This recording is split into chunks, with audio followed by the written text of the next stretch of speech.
नमस्कार दोस्तों, अगर आप हमारे चैनल पर नए हैं तो चैनल को लाइक और सब्सक्राइब कर लें। आज की कहानी है मुंशी प्रेमचंद की एक आँच की कसर।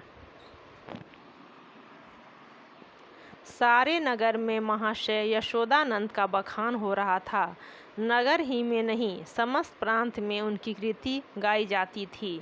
समाचार पत्रों में टिप्पणियां हो रही थीं। मित्रों के प्रशंसापूर्ण पत्रों का तांता लगा हुआ था। समाज सेवा इसको कहते हैं। उन्नत विचार के लोग ऐसा हो ही करते हैं। महाशय जी ने शिक्षित समुदाय का मुख उज्जवल कर दिया। अब कौन यह कहने का साहस कर सकता है कि हमारे नेता केवल बात के धनी हैं, काम के धनी नहीं। महाशय जी चाहते तो अपने पुत्र के लिए उन्हें कम से कम 20,000 रुपये दहेज के मिलते, उस पर खुशामद घाते में। मगर लाला साहब ने सिद्धांत के सामने धन की रत्ती बराबर परवाह न की और अपने पुत्र का विवाह बिना एक पाई दहेज लिए स्वीकार किया।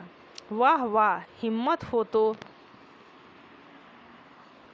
ऐसे हो, सिद्धांत प्रेम हो तो ऐसा हो, आदर्श पालन हो तो ऐसा हो। वाह रे सच्चे वीर, अपनी माता के सच्चे सपूत, तूने वह कर दिखाया जो कभी किसी ने न किया था। हम बड़े गर्व से तेरे सामने मस्तक नवाते हैं।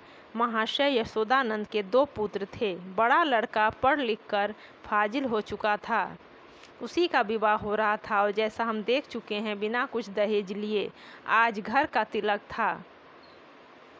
शाहजहांपुर के महाशय स्वामी दयाल तिलक लेकर आने वाले थे। शहर के गण्यमान्य सज्जनों को निमंत्रण दे दिए गए थे। वे लोग जमा हो गए थे। महफिल सजी हुई थी। एक प्रवीण सितारिया अपना कौशल दिखाकर लोगों को मुक्त कर रहा था। दावत का सामान भी तैयार था। मित्रगण यशोदानंद की को बधाइयाँ दे रहे थे। एक महाशय बोले, तुमने तो यार कमाल कर दिया।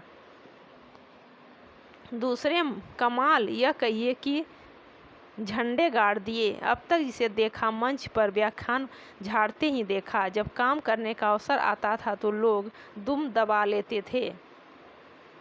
तीसरे, कैसे कैसे बहाने गढ़े जाते हैं। साहब, हमें तो दहेज से सख्त नफरत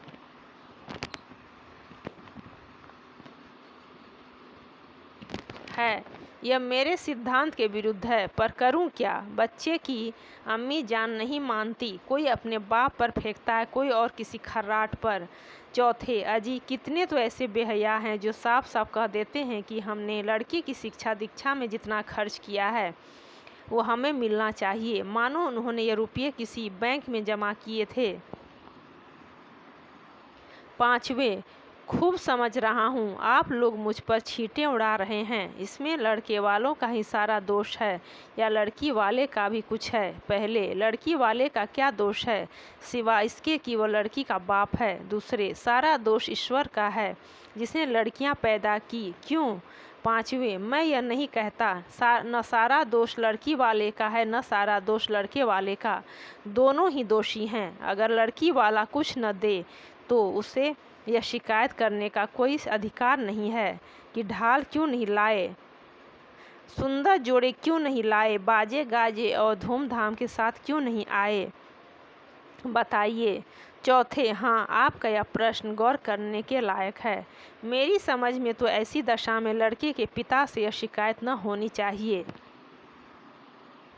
पांचवें, तो यूँ कहिए कि दहेज की प्रथा के साथ ही डाल, गहने और जोड़ों की प्रथा भी त्याज है। केवल दहेज को मिटाने का प्रयत्न करना व्यर्थ है।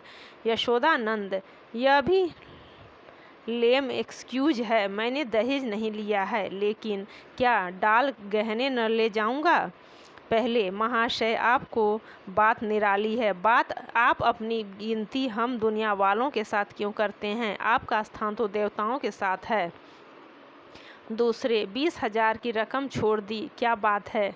यशोदानंद, मेरा तो यह निश्चय है कि हमें सदैव प्रिंसिपल्स पर स्थित रहना चाहिए। प्रिंसिपल के सामने मनी की कोई वैल्यू नहीं है। दहेज की प्रथा पर मैंने खुद को व्याख्यान नहीं दिया, शायद कोई नोट तक नहीं लिखा।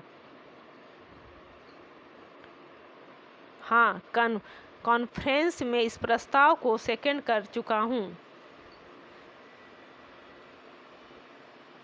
थोथी दलील सिद्धांतों सिद्धांत धन मूल्य सभा अनुमोदन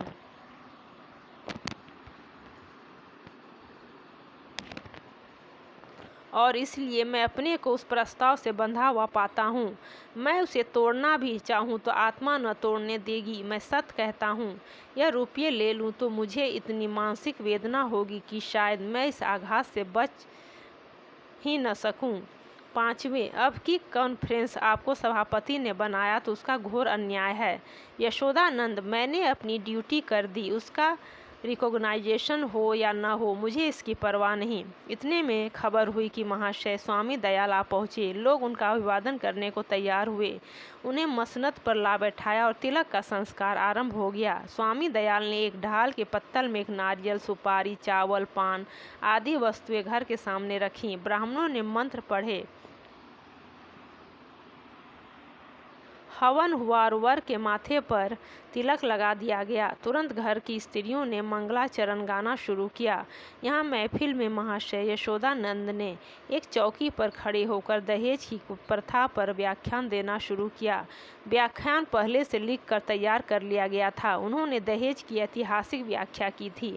पूर्व काल में दहेज का नाम भी न था महाशयों, कोई जानता ही न था कि दहेज या ठहरौनी किस चिड़िया का नाम है। सत्य मानिए, कोई जानता ही न था कि ठहरौनी है क्या चीज़, पशु है या पक्षी, आसमान में या ज़मीन में, खाने में या पीने में। बादशाही ज़माने में इस प्रथा की बुनियाद पड़ी। हमारे युवक नेताओं में सेनाओं में सम्मिलित होने लगे। यह वीर लोग थे, सेनाओं में जाना गर्व की बात समझते थे। माताएं अपने दुलारों को अपने हाथ से शस्त्रों से सजाकर रण क्षेत्र में भेजती थीं। इस भांति युवकों की संख्या कम होने लगी और लड़कों का मोल तोल शुरू हुआ। आज यह नौबत आ गई है कि मेरी इस तुच्छ महातुच्छ सेवा पर पत्रों में टिप्पणियां हो रही हैं, मानो मैंने कोई असाधारण काम किया है। मैं कहता हूँ, अगर आप संसार में जीवित रहना चाहते हैं तो इस प्रथा का तुरंत अंत कीजिए। एक महाशय ने शंका की, क्या इसका अंत किए बिना हम सब मर जाएंगे?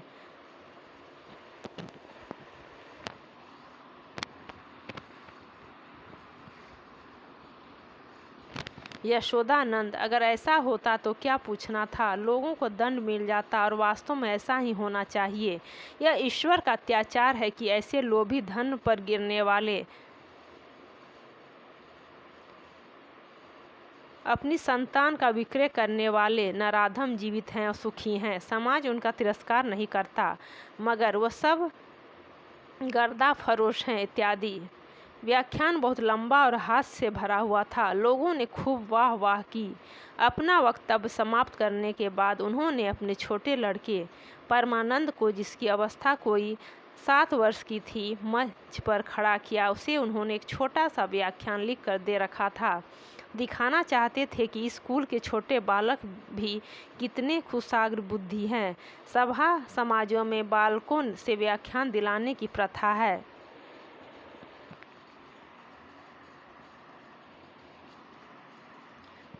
किसी को कौतूहल ना हुआ। बालक बड़ा सुंदर, होनहार, हंसमुख था। मुस्कुराता हुआ मंच पर आया और जेब में से एक कागज निकालकर बड़े गर्व के साथ उच्च स्वर से पढ़ने लगा।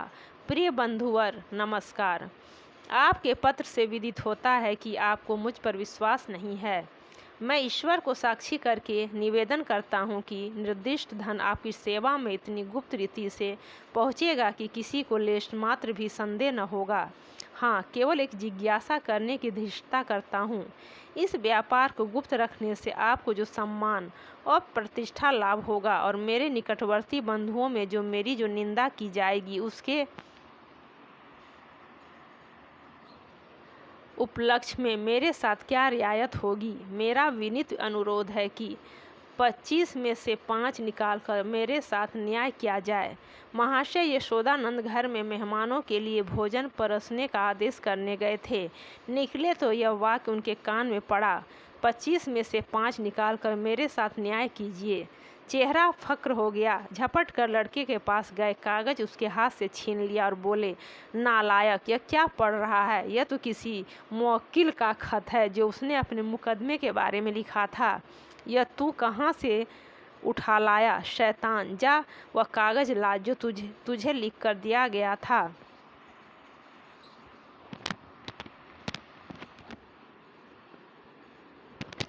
एक महाशय, पढ़ने दीजिए। इस तहरीर में जो लुत्फ है वह किसी दूसरी तकरीर में न होगा।